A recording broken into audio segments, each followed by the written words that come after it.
প্রথমত হচ্ছে যে দুপুর থেকে যে বাচ্চার প্যারেন্টসকে খোঁজার চেষ্টা করা হচ্ছিল, রাফসি আক্তার রিফা, ওর প্যারেন্টসরা এখন পর্যন্ত ওর সাথে যোগাযোগ করেছে কিনা আমরা আসলে তথ্য পাইনি। এরপরে যা মেরি ইউ, ও হচ্ছে আমাদের ট্রাইবাল, ওকে পরবর্তীতে আমার মাধ্যমেই খুঁজে ওর প্যারেন্টসরা হচ্ছে ওকে হোস্টেলে খুঁজে পেয়েছে স্কুলের ভিতরে।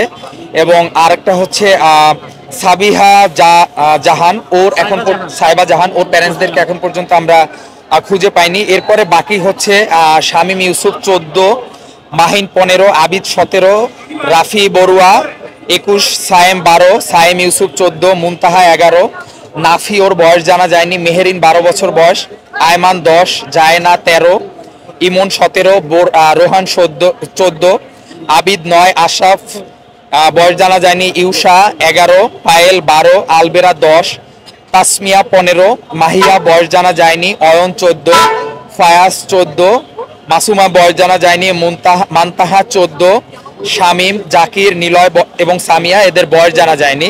বাট এদের মধ্যে থেকে আমরা এখানেই অনেক প্যারেন্টস এসে খোঁজাখুঁজি করেছে। এটা জাতীয় বার্ন ইনস্টিটিউটের একটা লিস্ট সোর্সের মাধ্যমে পেয়েছি, তো অনেকেই আমরা ওখানে পাঠিয়েছি। তো হয়তো এখনো 15 থেকে 20 জন জাতীয় বার্ন ইনস্টিটিউটে আছে যাদের সাথে যাদের বাবা মার এখন পর্যন্ত যোগাযোগ হয়নি বা তাদের প্যারেন্টসরা তাদের খুঁজে পায়নি আর কি, লাস্ট লিস্টেড অনুযায়ী। বাকি হসপিটালে তো আরও আছে, হয়তো প্যারেন্টসরা খুঁজলে অথবা হসপিটাল থেকে যদি প্রত্যেকটা হসপিটাল থেকে সেখানকার স্বেচ্ছাসেবীরা যদি এইভাবে লিস্টটা পাবলিশ করতো যে এই প্যারেন্টসের বাচ্চাদেরকে খুঁজে পাওয়া যাচ্ছে না, তাহলে আমরা প্যারেন্টসদের বাচ্চাদেরকে খুঁজে পেতে বা প্যারেন্টসদের তাদের বাচ্চাদেরকে খুঁজে পেতে অনেকটা সুবিধা হতো আর কি। চেষ্টা করেছি। আগুন চলছিল, আমি যখন আসছি তখন আগুন চলছিল, মানে ভিতর থেকে ঝলসে যাওয়া বাচ্চারা বের করা হচ্ছিল, তাদের যে কোনো ভাবে যেভাবে পারছিল আসলে রেস্কিউ করার চেষ্টা করছিল। আমি অনেক বাচ্চাদেরকে দেখেছি যারা মাইলস্টোনে পড়াশোনা করে, ওরাও আসলে আহত হয়েছে রেস্কিউ করতে গিয়ে, ওদের বডি আসলে ওই আগুনের ঝলসানিতে ঝলসে গেছে, ওরা ওদের ছোট ভাই বোনদেরকে রেস্কিউ করতে গিয়ে। এরপরে তো আসলে সকল সিভিল সার্ভিস প্লাস মিলিটারিরা চলে এসেছে রেস্কিউ করার জন্য। এটা আসলে হৃদয় বিদারক মর্মান্তিক একটি ঘটনা ঘটেছে আসলে আমাদের বাংলাদেশে বা ঢাকার ইতিহাসে বলেন। আসলে আমি কিছুই জানি না, শুধু এতটুকু যে এতক্ষণ আমরা রক্ত সংগ্রহের কাজ করেছি, প্রচুর নেগেটিভ ব্লাডের শর্টেজ আছে, হয়তো এখনো আমি আসলে ক্লান্ত হয়ে গিয়েছি নেগেটিভ ব্লাড সংগ্রহ করতে করতে। ঢাকা মেডিকেলে বার্ন ইনস্টিটিউটে এখনো নেগেটিভ ব্লাডের শর্টেজ আছে, as per I know by the group. So যদি কারো নেগেটিভ ব্লাড থাকে তারা যোগাযোগ করেন। আর সবাইকে বলবো আসলে যার যার অবস্থান থেকে দোয়া করার জন্য, আসলে এছাড়া বার্ন রোগীদের জন্য আমাদের আসলে ওইভাবে করার কিছুই আমরা পাচ্ছি না, শুধুমাত্র ব্লাড দিয়ে সাহায্য করতে পারতেছি। আর অনেক বাচ্চারা আছে যাদের এখন পর্যন্ত, আমার কাছে কিছু বাচ্চাদের লিস্টও ছিল যাদের এখন পর্যন্ত পরিবারের কারোর সাথে যোগাযোগ করা যায়নি। তো আমি আসলে ওই বাচ্চাদের, জাতীয় বার্ন ইনস্টিটিউটের সব থেকে বেশি বাচ্চারা আছে যাদের পরিবারের সাথে এখন পর্যন্ত যোগাযোগ করা যায়নি, প্লাস উত্তর আধুনিকে কিছু বাচ্চারা আছে যাদের পরিবারের সাথে যোগাযোগ করা যায়নি। যদি পসিবল হয় কোনো বাচ্চা আসলে খোঁজ পাচ্ছেন না, বা আপনার আত্মীয় স্বজন পাড়া প্রতিবেশী যারা বাচ্চাদের খোঁজ পাচ্ছে না, তারা জাতীয় বার্ন ইনস্টিটিউটে যোগাযোগ করেন, আশা করি আপনাদের বাচ্চার খোঁজ পেয়ে যাবেন। আমার নাম হচ্ছে আব্দুল্লাহ, আমি হচ্ছে ঢাকা জজ কোর্টে এখন ইন্টার্নশিপ করতেছি, প্লাস হচ্ছে আমি লায়ন্স ক্লাব ইন্টারন্যাশনালের সাথে আছি, ওখানে মেম্বারশিপ ডিরেক্টর হিসেবে কাজ করছি। আসলে নিহত সংখ্যাটা তো বার্নের ব্যাপারে আপনারা জানেন যে আসলে বার্ন যখন শুকানো শুরু করে তখন আসলে বোঝা যায়, but as per last information আমি যতটুকু জেনেছি 80 to 20% already is dead. But যারা এখনো বাকি আছে বা যাদের ম্যাক্সিমাম বডি মানে বার্ন হয়ে গিয়েছে, তাদের ব্যাপারটা হয়তো একদিন গেলে আসলে বোঝা যাবে, বা 2 দিন গেলে, বা যখন বার্ন শুকানো শুরু করবে তখন আসলে বোঝা যাবে যে তাদের আসলে বডির কি অবস্থা বা আসলে তারা কতটুকু সার্ভাইভ করতে পারতেছে। বাট আমরা দোয়া করি যাতে যারা বেঁচে আছেন মহান আল্লাহ তাআলার ইচ্ছা তারা যেন সবাই সুস্থ হয়ে আমাদের মাঝে ফিরে আসে, কারণ একটা মানুষ চলে যাওয়া আসলে এটার অপূরণীয় ক্ষতি, এটা আসলে কখনো পূরণ করা সম্ভব হয় না। উদ্ধার কাজ আমরা যতটুকু জানি যে উদ্ধার কাজের জন্য যে আপনার আর্মি ট্রেন যে বেকু ছিল সেগুলো বের হয়ে গিয়েছে। লাস্টলি যতটুকু খবর পাওয়া গেছে যে উদ্ধার কাজ প্রায় সমাপ্ত হয়ে গিয়েছে। যারা ভিতরে স্টুডেন্ট আছে বিভিন্ন হোস্টেলে, যাদের ফ্যামিলি এসে হচ্ছে যাদেরকে খুঁজতেছে, তাদেরকে হচ্ছে বিভিন্ন মাধ্যমে ওনাদের কাছে পৌঁছে দেওয়া হচ্ছে। ফ্যামিলিরা হয়তো হোস্টেলের সামনে, প্রতিষ্ঠানের সামনে গিয়ে যোগাযোগ করার পরে তাদেরকে ওনাদের ফ্যামিলির কাছে পৌঁছে দেওয়া হচ্ছে।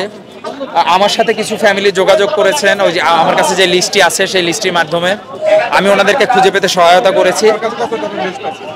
আমার কাছে এখন পর্যন্ত 28% লিস্ট ছিল, যাদেরকে হচ্ছে যাদের ফ্যামিলির কাউকে খুঁজে পাওয়া যাচ্ছিল না, যাদের ডক্টররা কিছু মানুষের আইডি কার্ড দেখে শনাক্ত করেছিল, কিছু মানুষের হচ্ছে আপনার মুখের নাম বা হয়তো কারো কাছ থেকে নাম জেনে, যেভাবে আসলে লিস্ট পেয়েছি সবার তো আইডি কার্ডও পাওয়া যায় না, সাথে জেনে থাকবেন। তো ওই লিস্ট অনুযায়ী 28% লিস্ট ছিল আমার কাছে। সেখান থেকে এখানেই কিছু গার্ডিয়ান ছিলেন যারা তাদের বাচ্চাদেরকে খুঁজতেছিলেন। তো জাতীয় বার্ন ইনস্টিটিউটের লিস্ট অনুযায়ী ওখানে আমরা 28-এর পর এখান থেকে প্রায় 8 থেকে 10 জনকে আমরা পাঠিয়েছি, যে জাতীয় বার্ন ইনস্টিটিউটে নাম অনুযায়ী তারা আছে।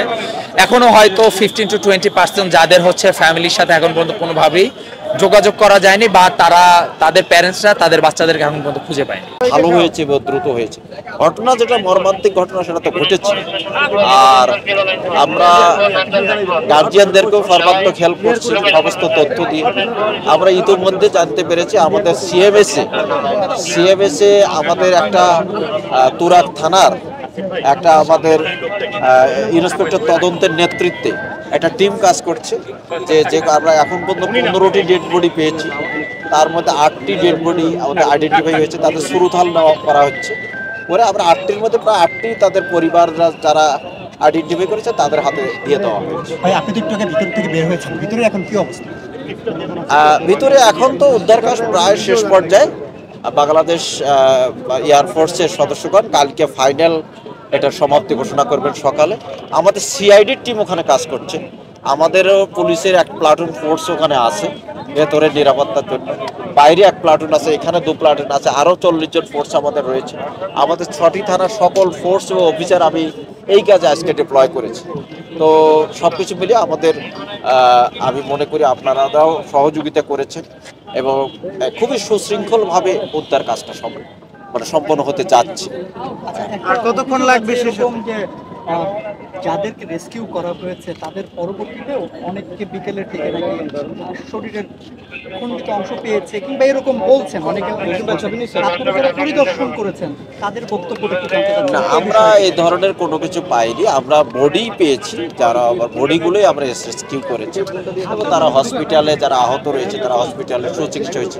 আপনারা তো যারা মাননীয় চিফ অ্যাডভাইজার মহোদয় স্যার পরিদর্শন করেছেন, তিনি আগামীকাল জাতীয় শোক দিবস ঘোষণা করা হয়েছে এবং আমরা খুবই মর্মান্তিক ঘটনা এটা একটা, বাট এটাতে একটা অ্যাক্সিডেন্ট হয়েছে। আমরা দোয়া করি সকলে যারা আহত রয়েছে তাদের দ্রুত আরোগ্য লাভ করুন, যারা নিহত হয়েছে তারা আল্লাহ তাআলা যেন সকলকে বেহেশতে নসিব করেন। ধন্যবাদ আপনাদের।